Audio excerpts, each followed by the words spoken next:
Ustedes saben que las personas, todos queremos el éxito. Pero esta investigación era cómo nuestra capacidad de lograr el éxito en la vida la podemos lograr. Y resulta que el 23% arrojó la estadística que el 23% depende de nuestras habilidades intelectuales. O sea que usted estudió la primaria, el bachillerato, la universidad, hizo su maestría, su doctorado, postdoctorado y no sé qué más.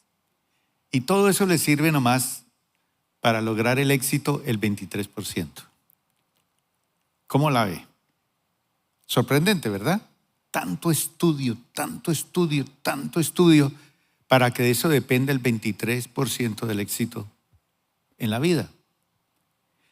Pero el 77% del éxito depende de nuestras aptitudes emocionales.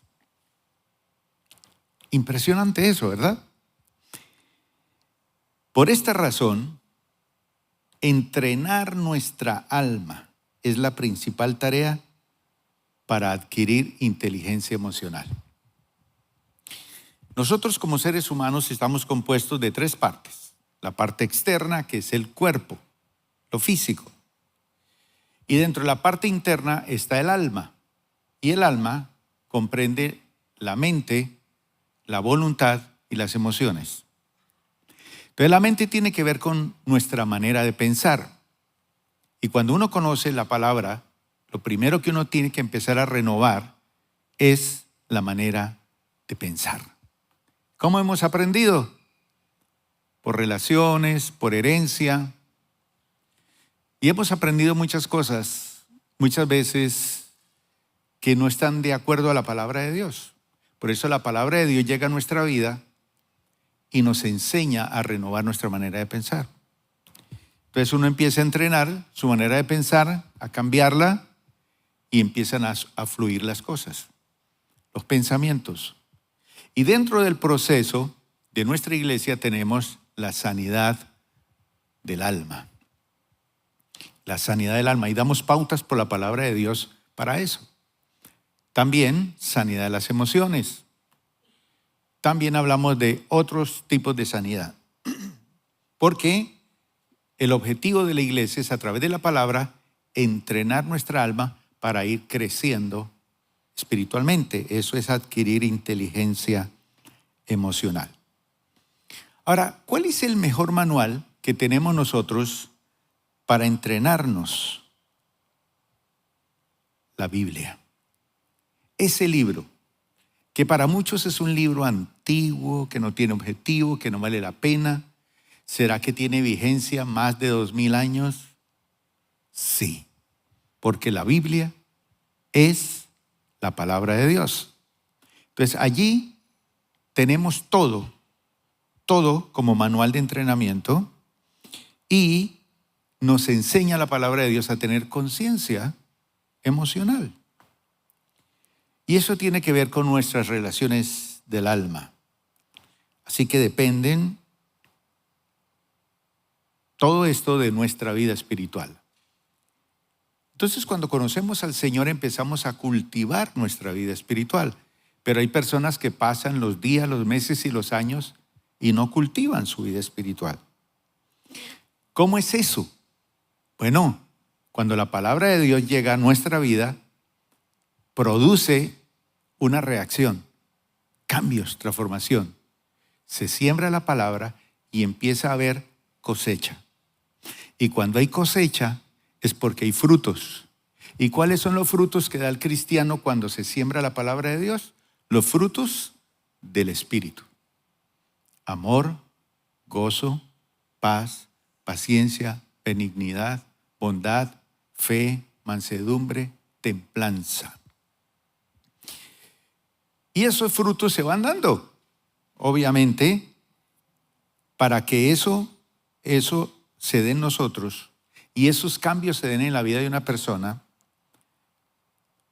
se debe a que uno le entrega la vida al Señor y deja que Él obre en la vida de la persona. Entregarla, ceder la llave, ceder el control y dejar que Él obre. Sí, no es fácil. Por eso tenemos que entrenar el alma. En las emociones, por ejemplo, muchas cosas están en nuestro corazón porque hemos sido afectados, heridos, lastimados, y llegamos a los pies de Cristo arrasados espiritualmente, en nuestras emociones, destruidos. Entonces, cuando deja uno que el Señor empiece a obrar en nuestra vida, entonces uno empieza a trabajar con Dios y en Dios, con Él y en Él, con Él y en Él. Con Él es compañía y en Él es que decido tomar la ruta que Él ha diseñado en su palabra para mí, y eso me asegura el éxito y me habilita para ser una persona sabia e inteligente emocionalmente. ¿Recuerdan el versículo que leímos la semana pasada? Proverbios capítulo 12, versículo 16. Dice que los tontos fácilmente, muy fácilmente se enojan. ¿Quién se ha enojado aquí alguna vez en la vida? Todos, ¿verdad? Pero el tonto es el que se enoja muy rápidamente. Explota. Pero el que no se explota así rápidamente ha dejado de ser tonto. Es decir, ha aprendido a ser inteligente emocional. Entonces ya, tranquilo, todos tenemos que tener experiencias emocionales, pero tenemos que aprender a manejar nuestras emociones. Y la semana pasada hacíamos algunas preguntas cotidianas, y no las voy a repetir, pero las personas que han sido o han aprendido a ser inteligentes emocionalmente desarrollan una vida que les ayuda a saber conectarse. Si está en una empresa, se conecta fácilmente. Si está en una iglesia, se conecta fácilmente. Si está en un proyecto, una visión, algo que está emprendiendo, se conecta fácilmente. Sabe conectarse, sabe influir, sabe relacionarse. Y obviamente eso le ayuda a triunfar a uno. Pero cuando uno no aprende a relacionarse con las personas, ya sea en una iglesia, en una empresa, pues ahí se estanca. Ahora, ¿cómo funciona esa inteligencia emocional? Esta inteligencia emocional, usted sabe que nuestras emociones fluyen todos los días de una manera distinta. ¿Quién, por ejemplo, hoy estuvo muy alegre? ¿Algo pasó? ¿Quién hoy, por ejemplo, estuvo muy triste? Muy triste. ¿Alguien? Chévere, no hubo tristeza hoy. ¿Quién estuvo paz? Se reventó allá la esposa alegando en esa cocina y usted, paz. ¿A quién le dio rabia hoy? Se enojó fácilmente por algo. Miedo. Todos esos son emociones. ¿Quién se sintió tranquilo? Armonía. ¿O quién se sintió inestable? Todo eso tiene que ver con nuestras emociones. Entonces, hay que aprender a entenderlas, a aceptarlas y manejarlas. Porque cuando somos inteligentes emocionalmente, entonces planificamos, pensamos y conseguimos metas. Entonces, esto nos ayuda a resolver problemas y conflictos. ¿Quién en este último mes ha resuelto, un problema bien difícil? ¿Quién? Uno bien tenaz. Bueno, ¿quién de ustedes en este mes pudo resolver un conflicto tenaz? Un conflicto. pelea entre dos personas en la familia. ¿Ah? ¿Cierto? Nos ha tocado mediar por ahí. Bueno, o a veces aprender uno a relacionarse con alguien, restaurar relaciones, pedir perdón, sanar, ¿cierto? Esas cosas son así. Ahora, en cambio las personas que no tienen esa capacidad de solucionar sus problemas son las personas que terminan en las iglesias, en las empresas, en la vida solas, apartadas, frustradas, enojadas, se distancian. Mejor dicho, son personas totalmente diferentes. Ahora, vamos a hablar hoy de algo que es sumamente importante y esta es la segunda parte. Recuerda que decíamos la semana pasada que por lo general todos nosotros tenemos 5 personas que nos aman, nos quieren, nos recuerdan. 5, por lo general. 5. Pero un maestro lo recuerdan miles de personas. ¿Quién no recuerda a un profesor en su niñez? ¿Cierto?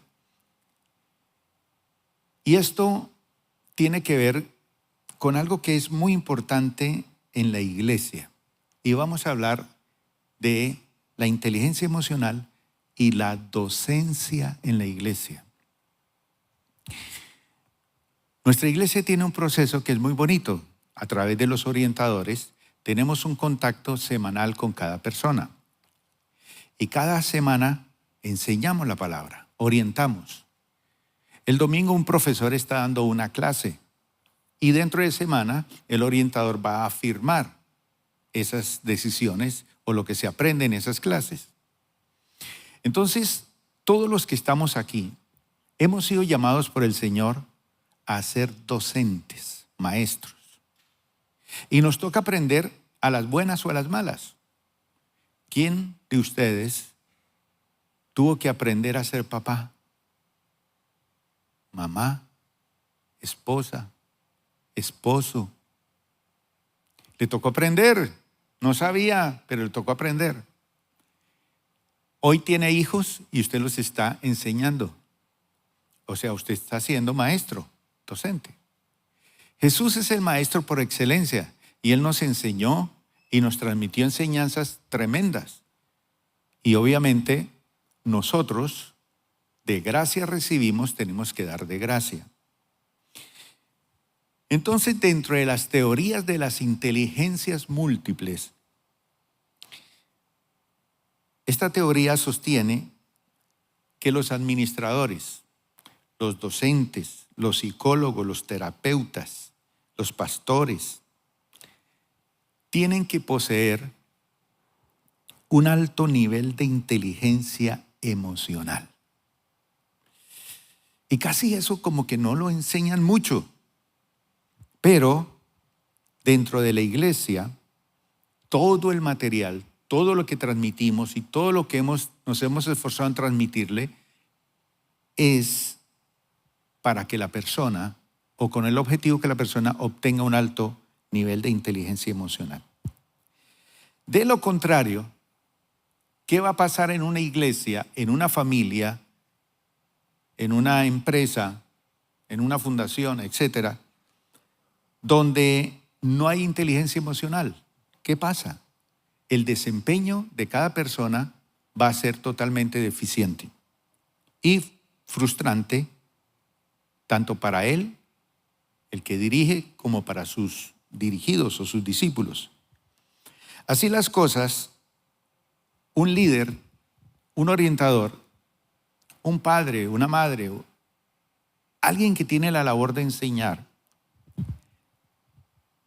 tiene como función principal cuidar, alimentar, guiar a un grupo de personas hacia la excelencia de la vida cristiana. Y en eso consiste en ser un orientador, en ser un pastor, en ser un discipulador, un maestro. Es decir, guiar a la persona, cuidarla, alimentarla. Levanten la mano aquí los que son orientadores, que tienen un discípulo. Esa es la labor que usted está haciendo. Cuidar, alimentar y guiar para que la persona vaya hacia la excelencia de la vida cristiana. Y eso es lo que hace que la iglesia del Señor crezca, porque uno va a otro tipo de iglesia donde sencillamente va y escucha un sermón y se va.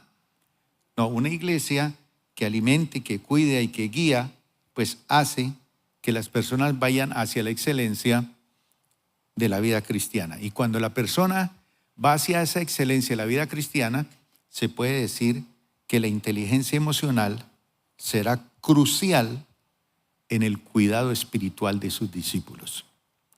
Pero, ¿qué hay de los maestros? Por ejemplo, del proceso de formación que tenemos en nuestra iglesia, o profesores de kids, por ejemplo. ¿Será que esa inteligencia emocional es importante para ellos? ¿Qué dicen ustedes? Sumamente importante.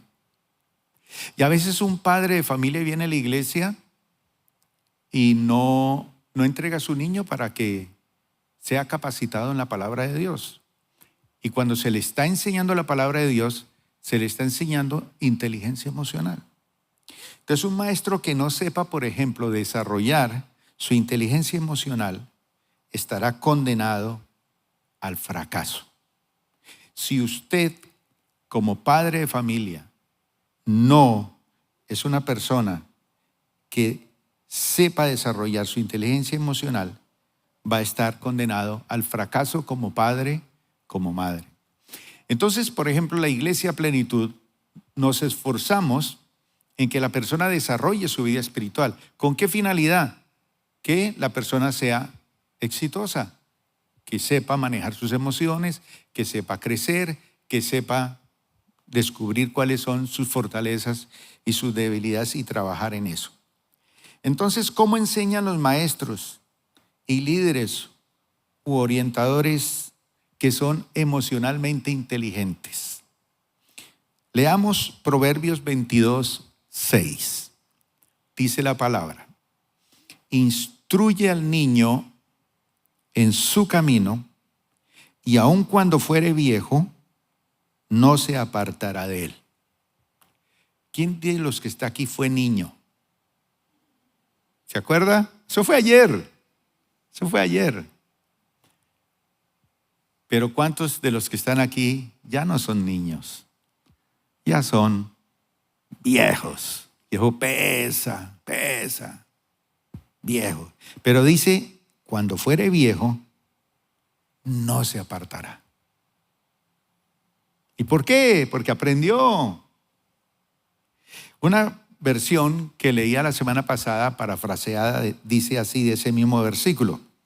Dice, ocúpate de enseñar correctamente a tu niño, puede ser su hijo, su sobrino, su nieto. Enseñar correctamente. O sea, el maestro tiene que ser inteligente emocionalmente. Y cuando sea adulto, siempre se acordará de tus enseñanzas. Siempre. Por allá solo, yo me acuerdo mucho de lo que usted me decía, papá. Yo me acuerdo cuando orábamos juntos. Yo me acuerdo cuando hacíamos ese devocional en la casa. Yo me acuerdo cuando estábamos en los momentos más difíciles y leíamos la palabra de Dios.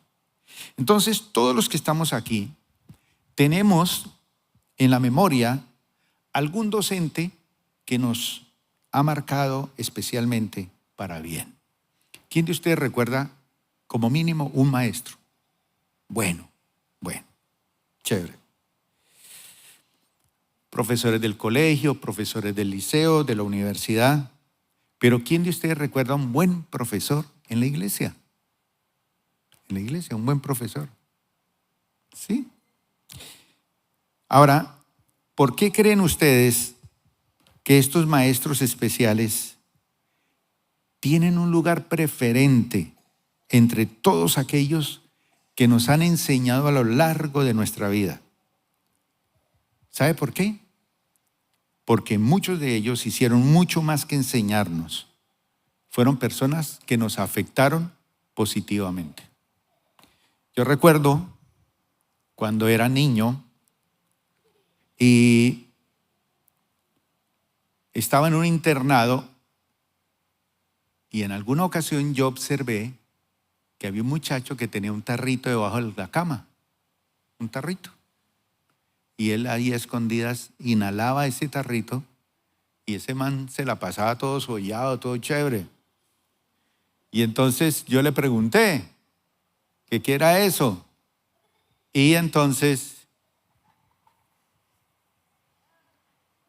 está sollado, vean, está en otra película. Entonces, yo le dije, ¿qué es eso? Y él me dijo, no, es gasolina. Él inhalaba gasolina. Entonces, cuando él inhalaba eso, pues, ¿y qué pasa con eso? Me dijo, pues haga la prueba. Haga la prueba a ver qué pasa.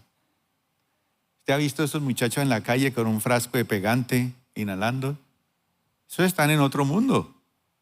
Esos son unas trabas tremendas. Y con gasolina eso es tremendo.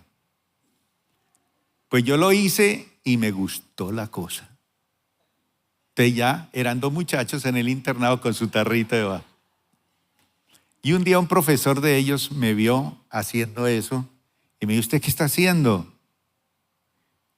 Él se me acercó y me dijo, mire, yo no soy nada suyo, no soy su papá, no soy nada, ni me importa su vida ni nada, pero le quiero decir una cosa, si usted sigue haciendo eso, en 5 años te voy a visitar en el hospital con tus pulmones totalmente destruidos. Vas a estar muy enfermo y no vas a rendir en tu estudio. ¿Quieres eso para tu vida? Y el hombre me habló de tal manera como maestro que yo quedé sorprendido y boté ese tarrito y nunca más volví a hacerlo. Nunca más. Pero yo recuerdo que esa voz de ese maestro me habló con tanta ternura y tanta franqueza que me impactó. Entonces era un maestro inteligente emocionalmente. Y yo podría haber seguido así y habría terminado mi vida mucho más rápido. Pero estos maestros que hicieron mucho más que enseñarnos son de esas personas que nos afectaron positivamente. En realidad es que tenemos que orar nosotros por nuestros maestros de la iglesia, nuestros profesores, tanto los profesores de Kids, y acercarse, saludarlos, preguntarles qué necesitan y ver qué podemos hacer dentro de la iglesia para ser un instrumento de bendición. Y orar por ellos, porque ellos son los que van a marcar la infancia espiritual de los niños de la iglesia, pero también de los niños espirituales viejos que llegan a la iglesia. Y ellos están marcando la vida para bien, pero también hay muchos maestros que marcan la vida para mal. ¿Cuántos padres de familia han sido malos padres? Malos. Entonces, sin que nos demos cuenta, un buen maestro de la iglesia son modelos que vamos imitando y de los que vamos aprendiendo. Y eso incluye a aquellos maestros que voluntariamente enseñan domingo tras domingo, domingo tras domingo en las iglesias. Entonces, cuando usted es una persona de oración, ese es un sector de la iglesia que tenemos que orar. Hay muchos maestros buenos. Oremos por ellos, oremos por nuestros orientadores, porque hay una pregunta.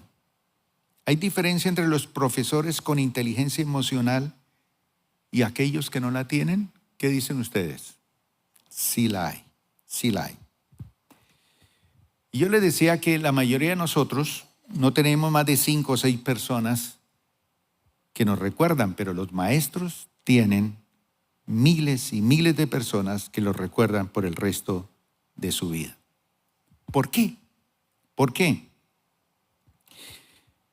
en la vida hay diferentes tipos de maestros, y eso lo mencionábamos la semana pasada. Hay maestros mediocres, hay corrientes, hay buenos y hay excelentes. Pero ¿recuerdan la diferencia? El mediocre sencillamente cuenta. Entonces un maestro que cuenta, venga, les cuento una historia de la Biblia. Solamente cuenta cosas. Venga, les cuento tal cosa. Eso es mediocridad. Pero hay maestros que explican, que es el típico maestro común y corriente.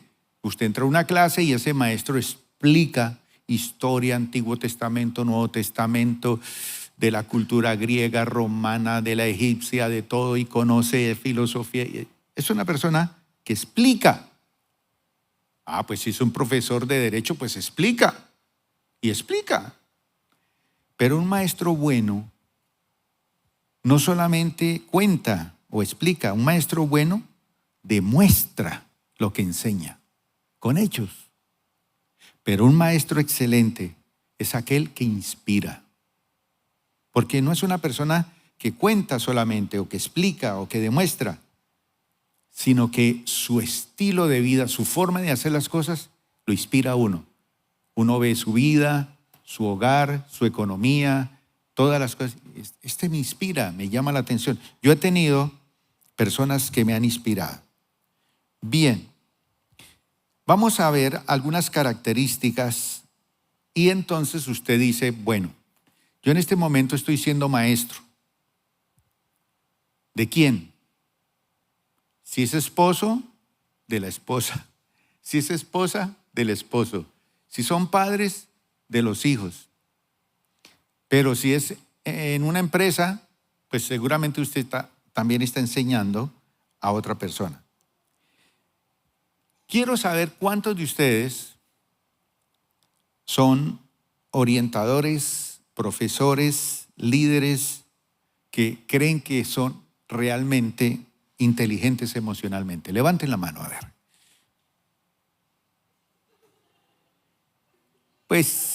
Pues, no sé, bueno. Pero vamos a ver unas características. Bueno, para que vayamos viendo.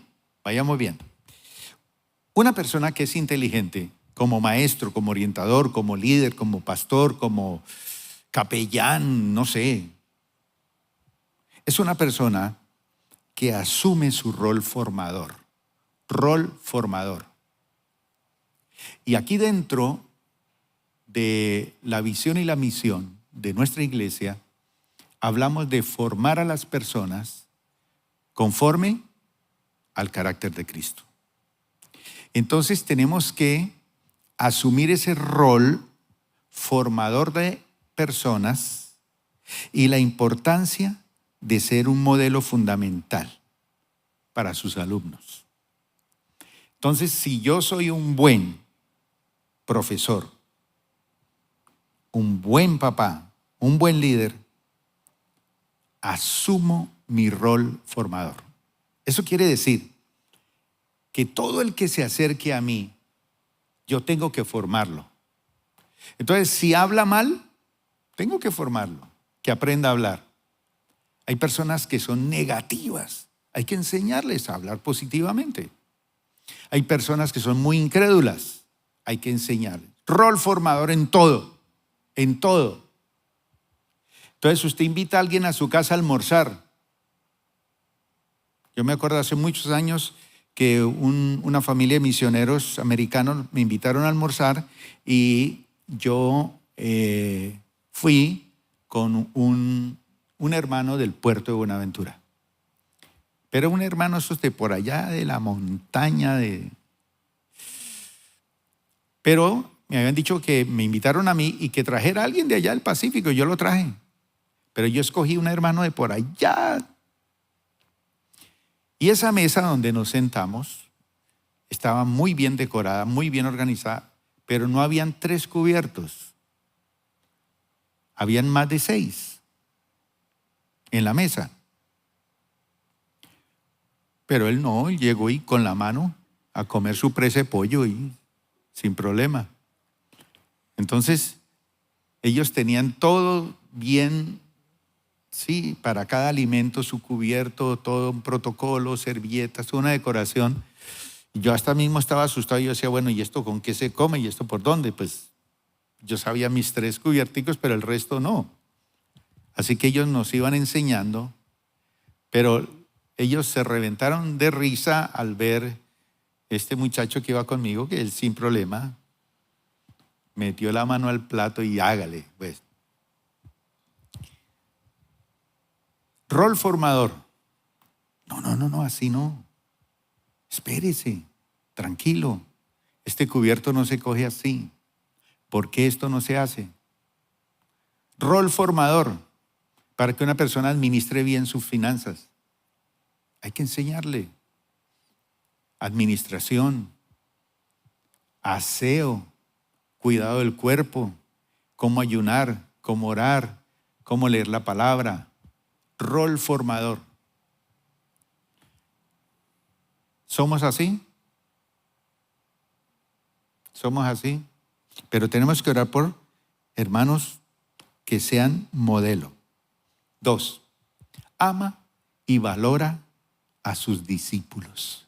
Los ama y los valora, a pesar de.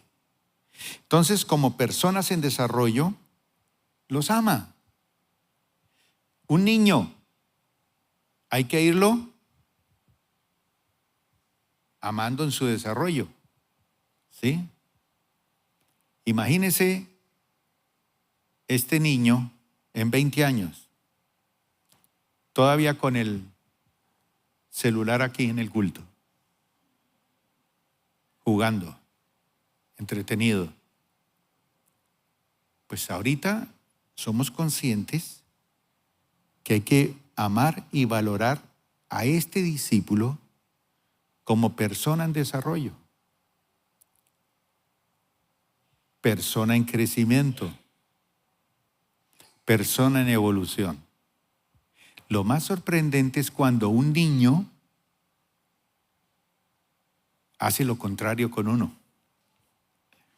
A veces ellos son los que nos demuestran a nosotros que no nos hemos desarrollado, ni hemos crecido, ni hemos evolucionado, sino que nos quedamos niños.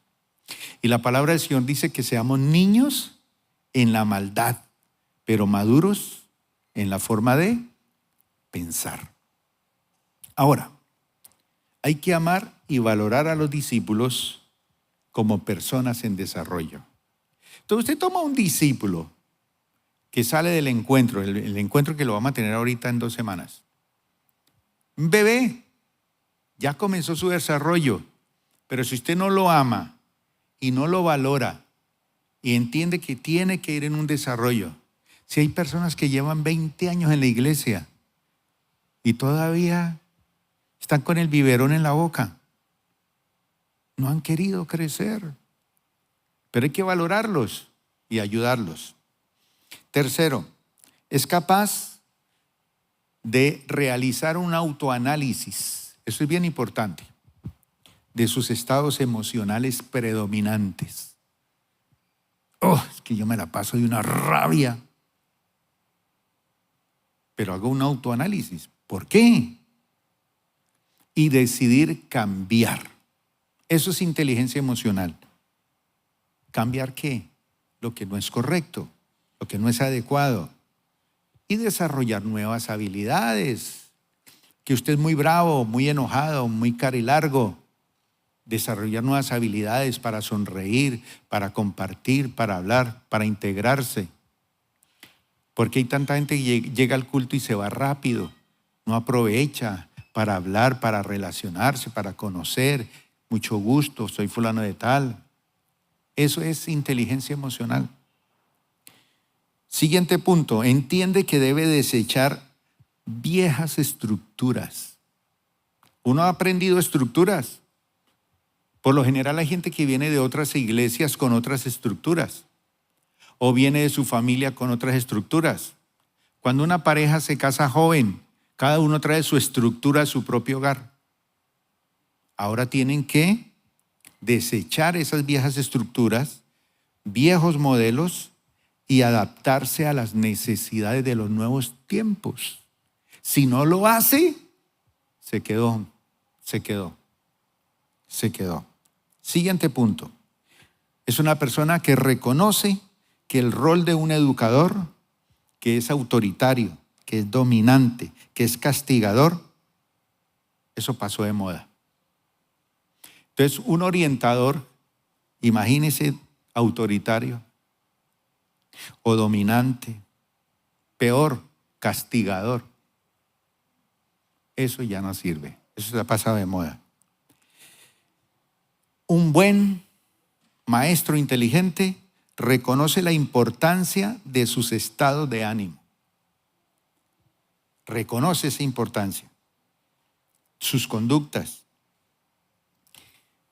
Todo esto con el rendimiento. Usted sabe que el rendimiento escolar, el rendimiento espiritual, el rendimiento en los procesos de la iglesia, en la formación de la personalidad de cada uno, pues tiene su proceso y uno va notando esos cambios. Entonces, cuando una persona es inteligente emocionalmente, uno nota que capta, que entiende, que toma decisiones. Hoy hablaba con una persona que me estaba compartiendo algunas cosas muy difíciles y yo le decía, mire, si usted viene aquí a que yo ore por usted para que le saque el demonio, no funciona. Es usted la que tiene que echar fuera ese demonio de su vida. Sáquelo. Tome autoridad. Si alguien le escucha lo que ella me comentó, la mandaría a un psiquiatra. No, son demonios. El mundo espiritual. Pero tenemos autoridad en el nombre del Señor. Pero cada uno tenemos que tomar autoridad. Y eso es importante en el rendimiento de una persona que viene a la iglesia. Entonces, hay que reconocer esos estados de ánimo. Es que yo no me entiendo, pastor. Es que yo no me entiendo. Yo exploto, yo hago eso. No, un momentico. Entonces ahí es donde tengo que buscar al Señor y ser inteligente, madurar. Siguiente punto. Ocupa situaciones de conflicto entre sus discípulos, no para castigar, sino para enseñar. Imagínese uno como pastor, si uno no es inteligente emocionalmente. Pregunto, ¿será que entre los discípulos en la iglesia a veces hay conflictos? ¿Entre los discípulos de Jesús habían conflictos? ¿En una iglesia hay conflictos? Sí. Es que me prestó plata y no me la pagó. Que es que esto y esto y esto. Que es que dijo. Que es que tuvo celos de mí. Que estaba brava porque me pasaron al púlpito antes que ella. Conflictos. Entonces, ocupa situaciones de conflicto entre sus discípulos, no para castigarlos, sino para enseñarlos. Jesús tuvo que hacer eso con los hijos del trueno, ¿se acuerda? ¿Quiere, Señor, que oremos para que caiga fuego del cielo y mate a esta gente? No, yo no he venido a destruir. Entonces, siguiente punto, averigua acerca de la problemática familiar de sus discípulos. Eso tiene que ver con nuestra labor como orientadores. La problemática familiar. En aquellos que están presentando bajo rendimiento o problemas de conducta. Y eso se da en la relación de la administración. Uno va descubriendo problemática familiar, bajo rendimiento. No hay oración, no hay estudio de la palabra, no hay crecimiento, no hay alegría, hay problemas de conducta. Y entonces, a veces interviene y apoya a los mismos padres cuando sea posible. Porque a veces, por ejemplo, uno de los profesores me dice, pastor, es que yo noto que hay problemas en el hogar de esta familia, de este niño, pero problemas serios. Yo como que voy a ir a la casa y voy a hablar con ellos y yo le digo, tenga mucho cuidado. No es fácil. Pero cuando sea posible y se abren las puertas, pues sí, uno interviene y ayuda espiritualmente. Averigua. Siguiente punto, sabe y reconoce sus fortalezas, las fortalezas de sus alumnos para desarrollarlas. Entonces el orientador está piloso. Uy, este discípulo tiene unas fortalezas tremendas. vamos a desarrollarlas, vamos a estimularlas. Es creativo, le gusta la oración, le gusta las misiones, le gusta la evangelización, le gusta el ayuno, le gusta enseñar, le gusta evangelizar, le gusta cantar. Entonces voy a desarrollar, voy a estimular, pero también cuando descubra debilidades, pues trabajar en él para que las mejore. Qué bonito cuando alguien le llama la atención a uno y le dice, mire, me parece que esto no está correcto. Impone normas y límites claros de acuerdo a la edad. Ideas y límites claros, de acuerdo a la edad y las capacidades. Estimula, refuerza, corrige y exige con firmeza y con cariño. Eso es ser un orientador, ser un buen líder, ser un buen discipulador. Siguiente punto, 2 más y termino. Acoge y entiende las emociones de sus discípulos tratando de ponerse en su lugar. Eso es ser un buen orientador. Entiende las emociones. ¿Por qué está llorando? ¿Por qué se está quejando? ¿Por qué está pasando un momento difícil? Vamos a entenderlo. Me voy a poner en el lugar. No, pues yo me acuerdo que estuve igual que usted. Me pasó lo mismo, una situación muy parecida. El Señor me sacó adelante así, así. Haga esto, haga aquello. Pero ponerse uno en su lugar. Y el último, respeta el ritmo del discípulo. El ritmo del discípulo. Hay discípulos que van a una velocidad de ¿qué? 1 kilómetro por hora. Otros 10. Otros van a 100 kilómetros por hora. Pero respeta uno el ritmo. A veces le dan a uno un discípulo lento, con las 3 velocidades del burro. Lento, despacio o ahí, estancado, parado. Pero respeta el ritmo, sus características, su riqueza individual, lo ayuda a crecer, le brinda espacios, herramientas, posibilidades. Mejor dicho, está disponible para él o para ella. Proverbios 4:5, ¿lo tenemos? Por favor, Proverbios 4:5 para que terminemos con este versículo. Póngase de pie, mi hermano. Dice así. Dice, hazte cada vez ¿más qué? Más sabio. Hazte cada vez más sabio. Eso es inteligencia espiritual. ¿Cómo se hace uno sabio? Buscando a Dios,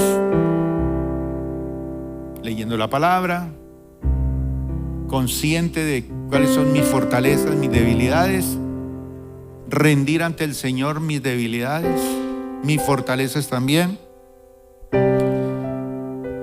Entonces, la inteligencia es estabilidad emocional. No solo en tiempos buenos, porque en tiempos buenos todos estamos chévere, pero esos tiempos anormales,